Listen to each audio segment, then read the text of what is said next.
Hello everyone. In today's STEM at home activity, we'll form emulsion. For that you just need a cold drink. So I have a Coke here, and then you need a milk.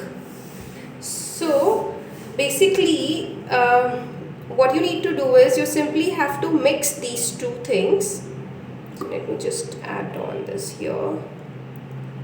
So as you can see, its color is changed to quite brown because of the mixture of black and white.